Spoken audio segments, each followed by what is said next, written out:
Hello, hello. Welcome to episode 105 of the Lorethrough, and we are going to be doing Mohgwyn's Palace. We've already ridden through the middle and essentially looted what needed to be looted, but we have a little more to do today. So first things first, I was going to take a sit down here, and then we're going to piss off the bird over here. I wonder if this will hit. Not quite. Come on, hit him through the gap. Really? That's so funny. Oh, that one's fine. There we go. And he goes off the cliff. Because they are such a tremendous pain, that is the way to deal with them. So we're going to do that, and then we are going to ride, because there's no reason to fight all these Albinaurics as is. So in the Mohgwyn Palace, we have some foes we need to fight. And there's a couple things we'll get to loot. I know. We need to go east of the Erd Tree. We're just not doing that just yet. But, it'll be good times once we do. So now we can head over here and not be harassed by the evil, evil bird. Have a good time of things, I hope. My spell repertoire is bad right now because I want to demonstrate some things on the boss.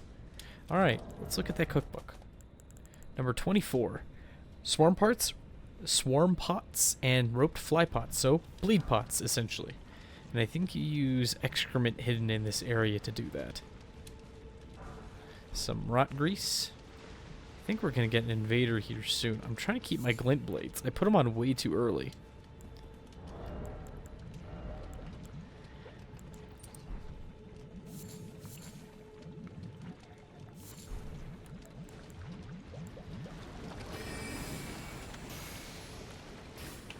Oh.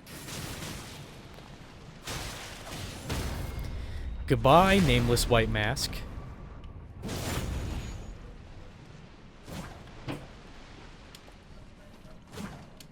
Ooh. We missed each other.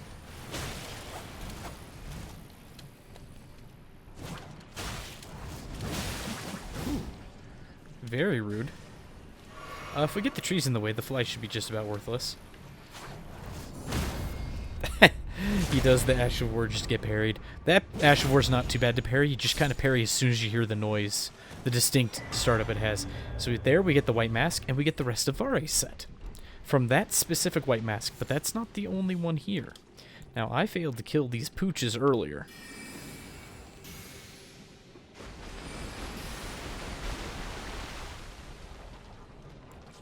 But I still want them dead.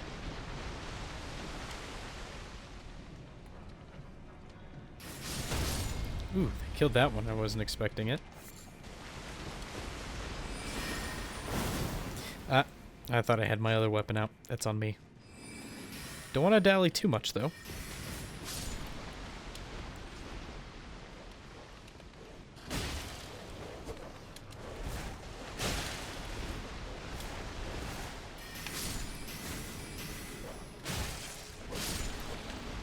Slay those mean old pooches. Okay, so I think if we get up over here... there's my other weapon. Get ourselves a nascent butterfly. Deal with this pack of pooches real fast. There we go. We have yet another nameless white mask. Where is he, though? There he is. Ooh, 1,000. Not bad. Huh, that looked funny, but it still did the damage we needed, so...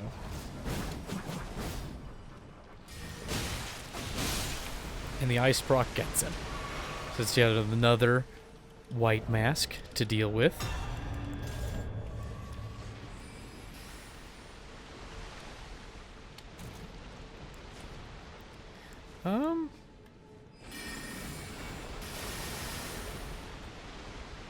Huh. It's not enough, I suppose.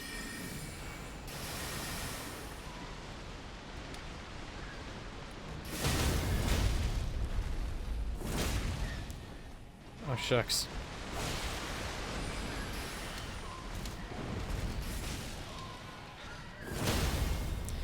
go. A good poise-breaking option is a grand idea. I have another poise-breaking option I need to show off as well.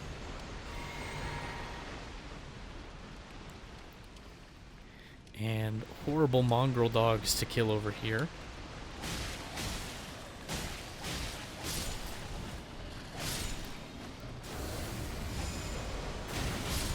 Okay.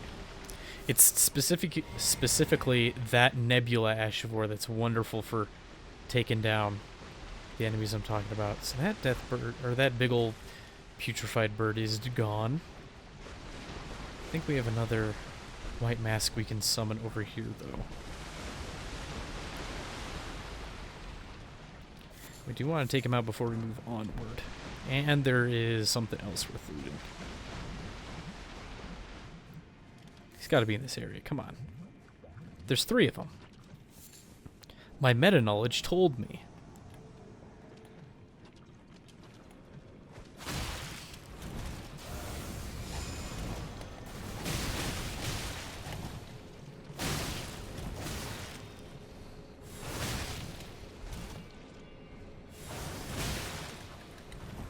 That's the end of my mana.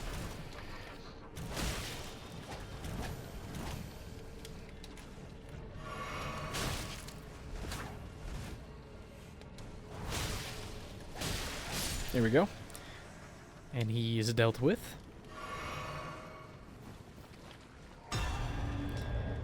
Alright. What do we have over here? We have another dog. Yes. Almost always.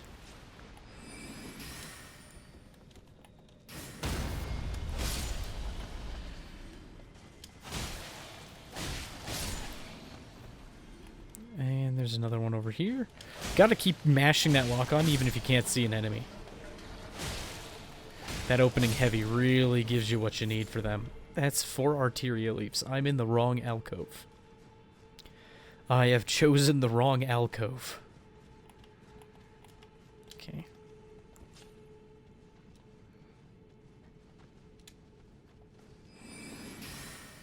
So, funny thing you can do if you need to get closer to a target and not proc your glint blades.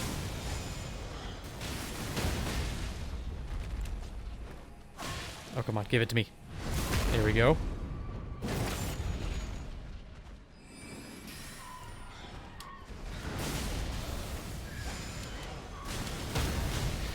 And of course, the more of those explosions hit the target, the better the poise breaking is. If the target's large enough and most of it hits, it'll be probably your best poise breaking option, that Nebula, if you're a magic build. If not, Glintblade Phalanx on another build. A lot of physical builds can use it. You're kind of only out of luck if you're... you could probably use it off perk, or however you want to say it, for a Faith build if you wanted to. And then have a Impaling Thrust Great Lance. There we go, Halig Drake Talisman. And you can go through this area along these pillars, and there's a couple more birds. Oh, shucks. Speaking of which...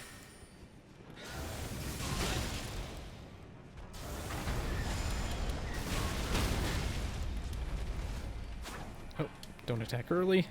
Clip into the ground unnecessarily.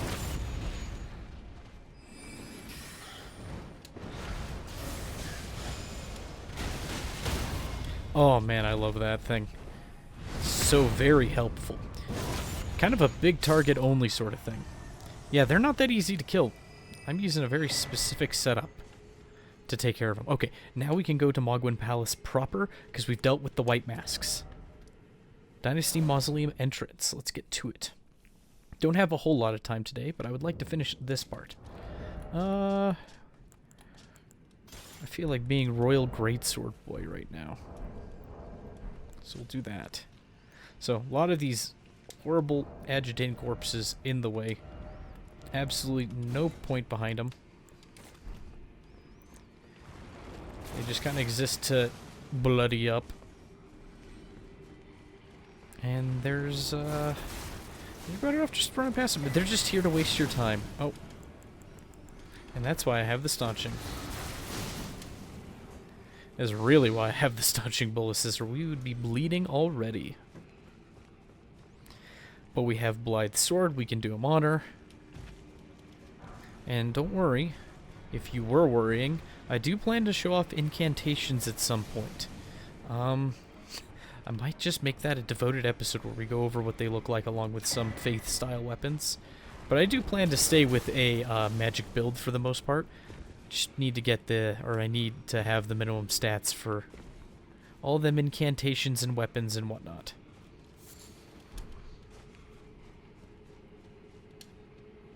Oh dear, I put away my Starlight ability. I'm a fraud.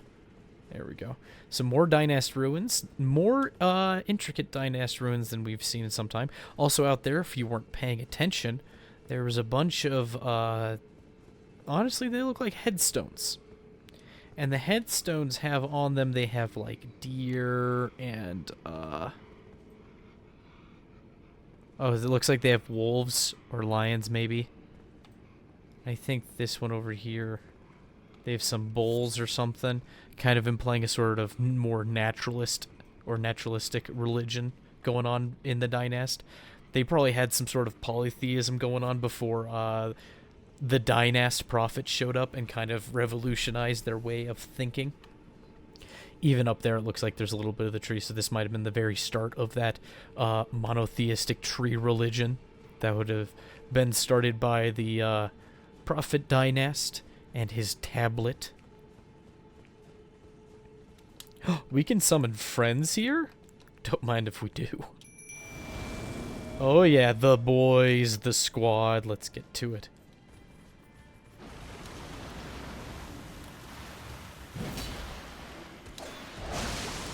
Ooh, don't want to be in that, if you can help it.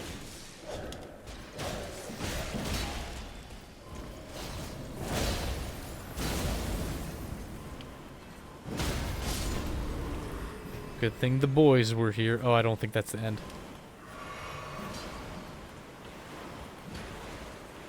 I don't want to be standing in that. I feel like another one of those things shows up, but this blood's lingering for so long. They're attacking something over there, and I don't like it. Huh. Well, I guess I'll talk to this guy, and if he gets close, we'll know. Okay, so his trigger is actually getting close to the merchant. That's kind of funny. Oh, Colossal Swords plus a Gank Squad. Stumble Everything Edition. But yeah, there's a merchant trapped all the way at the Mohgwyn ruins. I can't imagine a more pitiful place. I didn't realize you came back. Alright, so we can buy some arcs. We can buy Bloody Fingers, Infinite Blood Roses if we so choose, Lost Ashes War, Dwelling Arrows, and Bird Bolts. What is he smacking at? That guy's angry for some reason. What does he have to be angry about? Yeah, they're just smacking about. I'm afraid of it.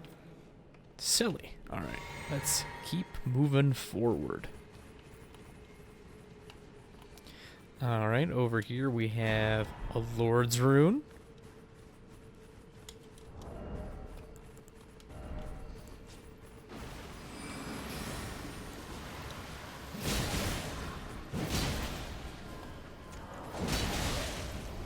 Oh man, those boys are such great help. Oh, that's so funny. I just have my own little kill squad. Normally I run past this room in my own playthroughs. But when you have a squad of 5 dudes, there's no reason to fear. I love that. That's fun. I never thought to use Spirit Ashes here. Oh, shucks. That's it. A lot of you get the war crimes. It'll be faster. Oh, my frame rate. But they're all taking damage.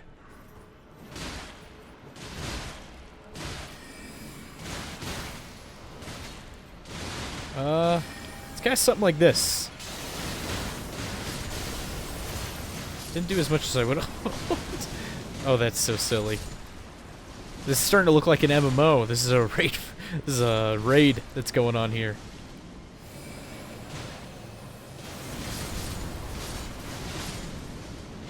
Not too effective, but funny. Oh god, those guys inflict so much bleed so quickly. Kind of have to get out of there. Well, I guess I get to see what they drop. Blood roses. I should have guessed. Not worth our time at all, but very funny. I had fun. And I don't think those guys are grabbable by any means. Okay. What else do we have to show off? Let's show off this sucker. I don't like this sucker unless I'm using it to hit people through a wall. Head this way. And there's a red message on the ground. We can invade White Mask Varré's world. And we will, after we grab this Site of Grace in case the worst happens. Ooh, I think I have a very silly way to deal with Varré. We'll give it a shot. We'll see how well it goes.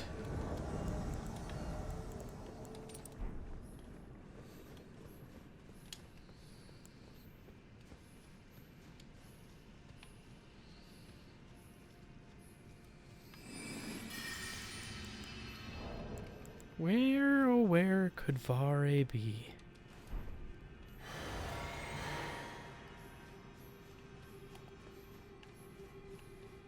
Oh, come on, buddy.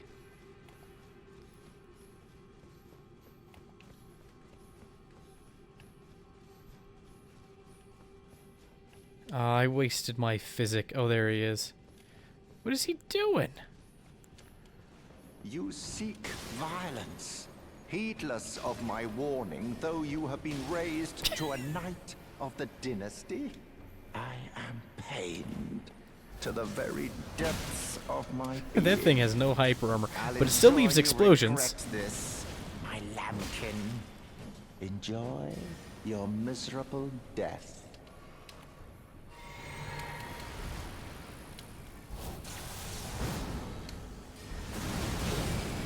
And kablooey. Didn't do as much as we would have hoped. Touch the flies just to leave.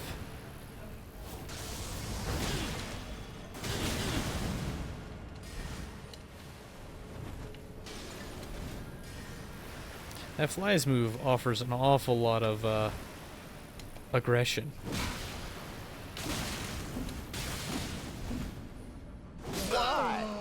He's not the most skilled. He might gank ya if you're early on in your playthrough and you try to kill him. But he's mad he got killed by a lowborn wielding a baby's mobile. But we get to see him one last time. Maybe there's many more people we talk to just before they die after we beat him. Maybe I'm just crazy. Oh, luminary Mohg, please grant the strength you promised. I have given everything. Please, my lord. Please, answer me, luminary Mohg. Bless the Mohgwyn dynasty with love.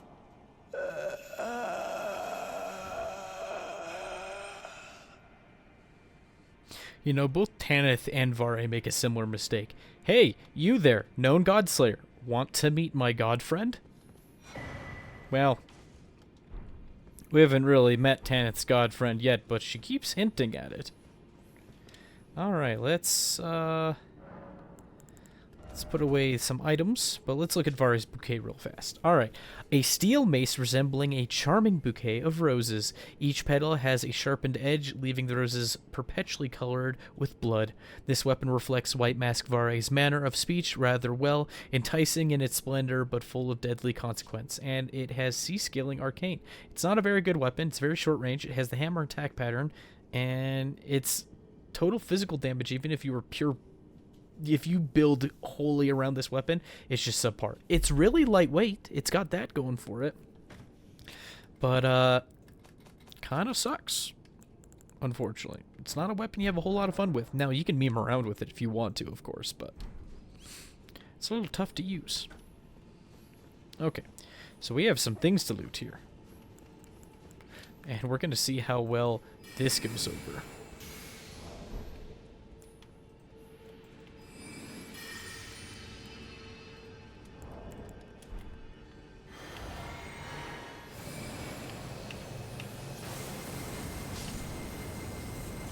Oh, none of them are even noticing. That's so lame.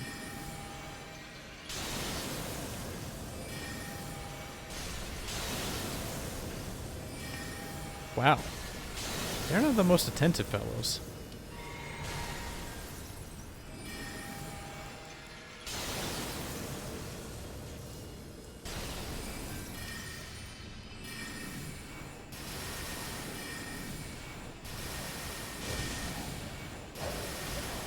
I feel like a dirty wizard.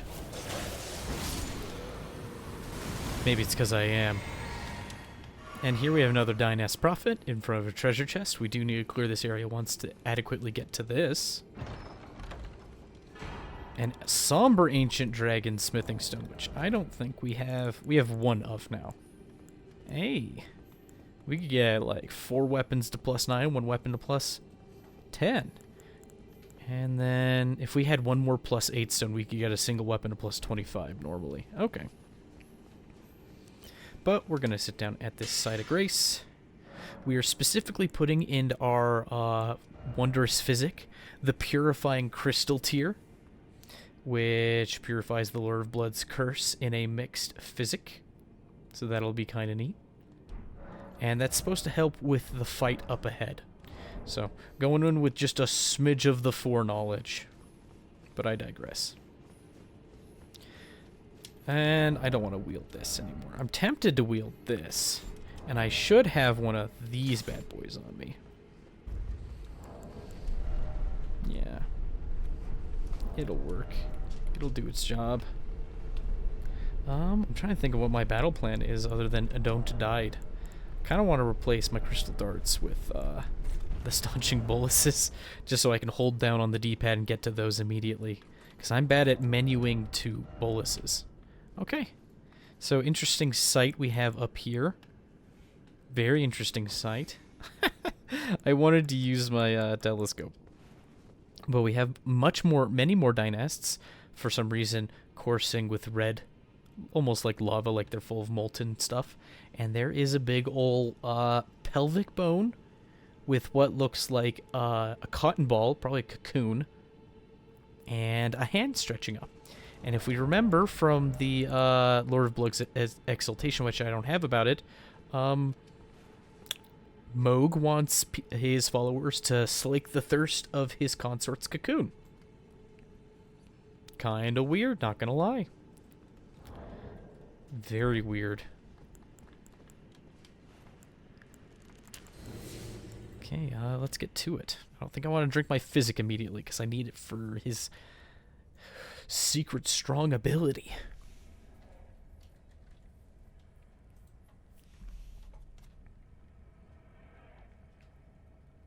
Can't be a comfortable sleep-in position.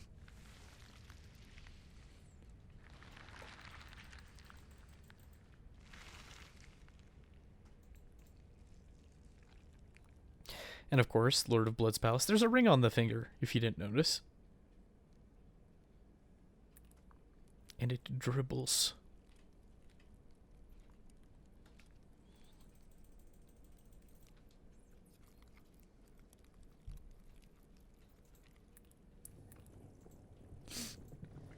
Oh boy, it dribbles.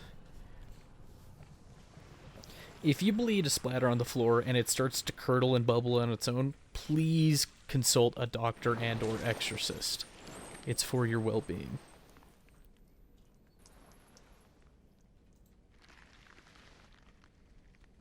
Dearest Mikola,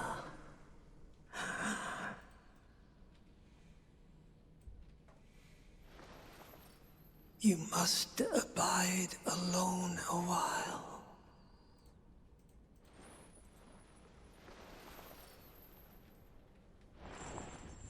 Welcome, honored guest, to the birthplace of our dynasty. So, Mohg's horns are way more off-putting.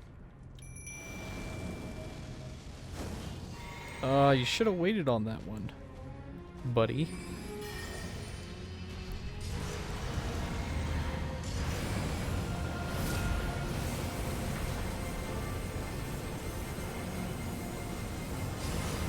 This ain't working out. Trace!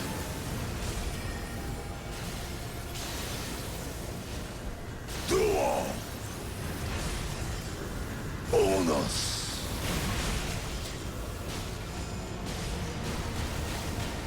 Nihil! Nihil! Nihil!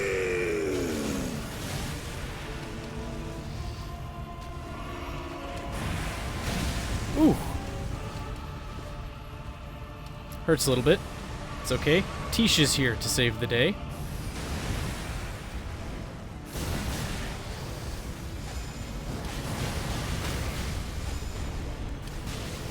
Get to stab him right in the face. And he grows wings in his face too, unlike the Mohg underground. And as you may have noticed, Tish is a wonderful pick for this fight. Because Tish will just fling that black thing and get them that the black flame, or the red flame rather.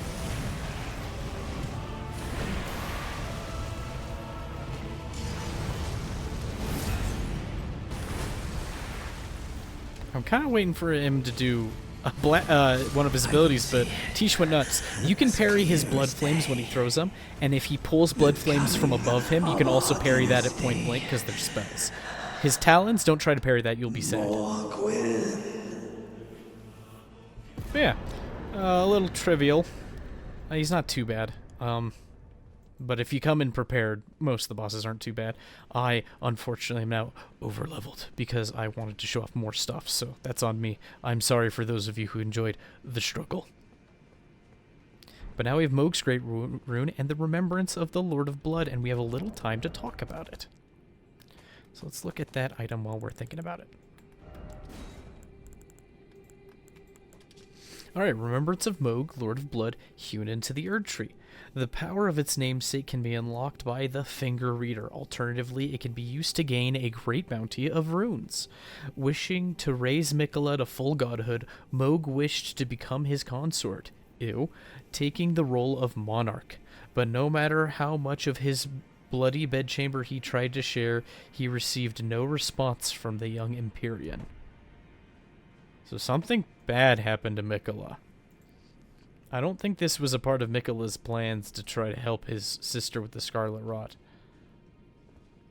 And I'm trying to remember what else we know about this. I know if you look up the video on this cocoon and whatnot from Zoe the Witch, we find out that actually the body inside, I think, looks very similar to a version of Morgott when he's dehydrated laying on the ground after his fight.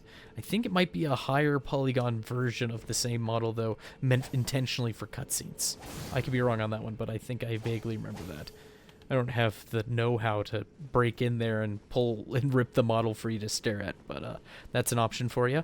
Over here is a pathway that leads to nowhere, very reminiscent of the painting of Ariamis DLC or bonus area from Dark Souls 1.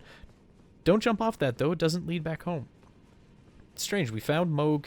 We put him down.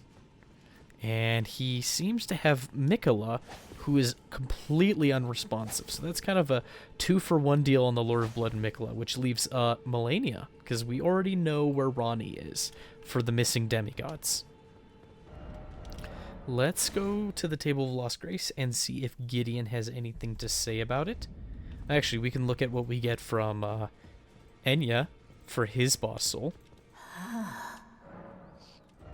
So if we look at him specifically, there's Mohgwyn's Sacred Spear, which takes 27 Arcane. It looks like I still have a little bit of leveling to do, unfortunately, to wield everything.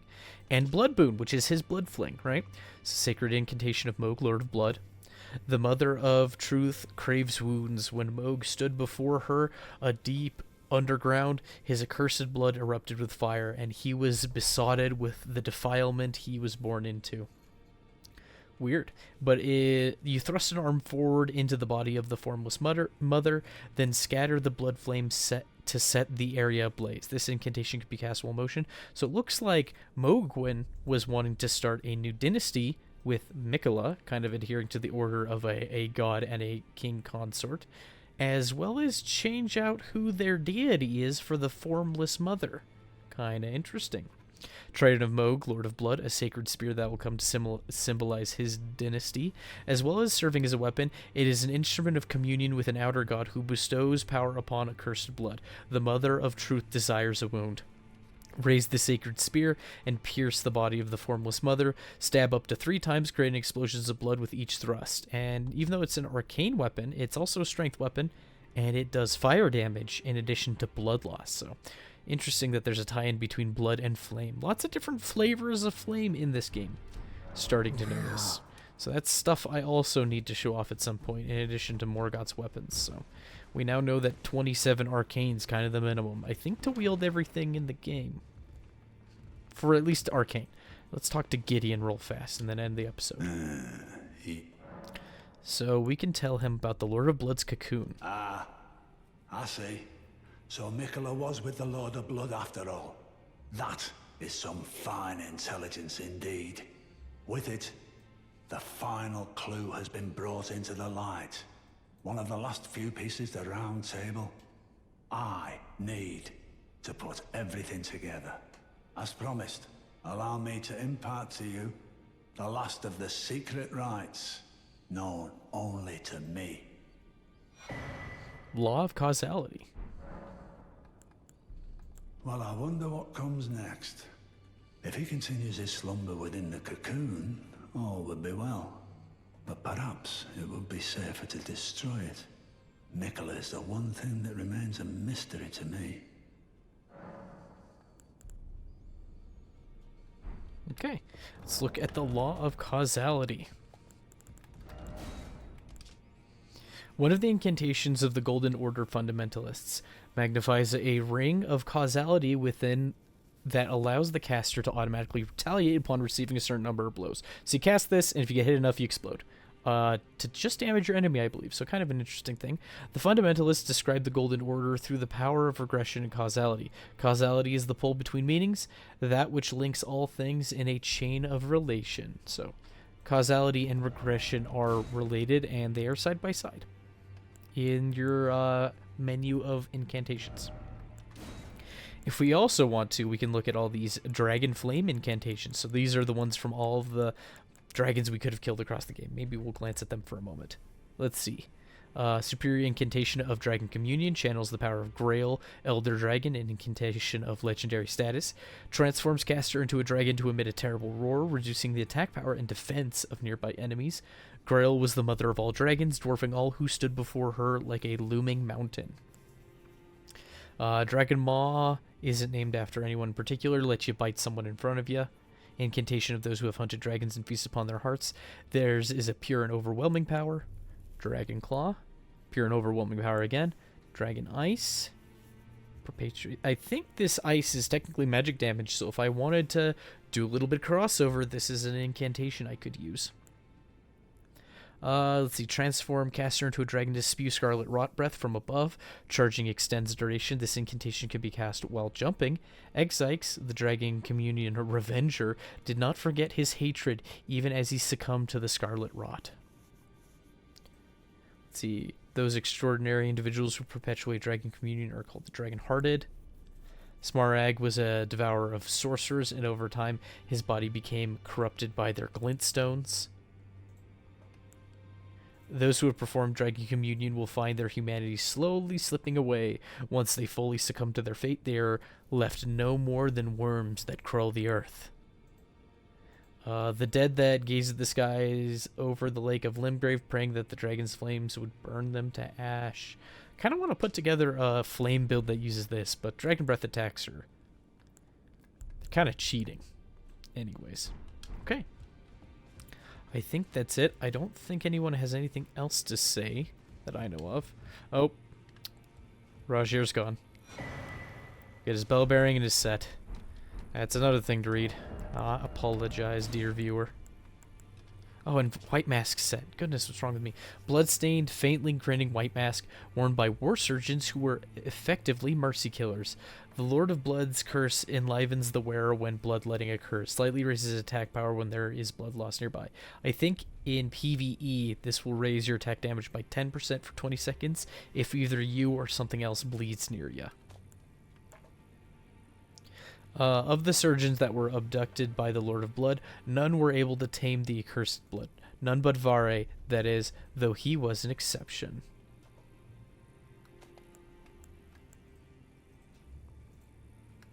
Nothing new there.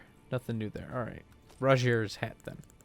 Spellblade's pointed hat. Glintstone sorcerer Roger's pointed hat. A sign of a heretical practitioner. Strengthens glintstone sorcery skills. Roger spent his entire life behaving with utter detachment. No one noticed the anger, grief, regret, or fear that existed along with it. And he has... yeah. Says much the same, but I believe each part of the Spellblade set buffs battles arts, or Ashes of War of a magic variety by like 2% each, so the whole set will do like 8%. It's really lightweight, so take that as you will. And maybe Hewig might have something to say. Well, I took you no matter it's out your own. Nope, nothing to say. Alright, that's it for episode 105. Thank you for joining me. It was quite the trek, and next time we'll see what's beyond the seal in the subterranean shunning grounds. Thank you, and bye-bye.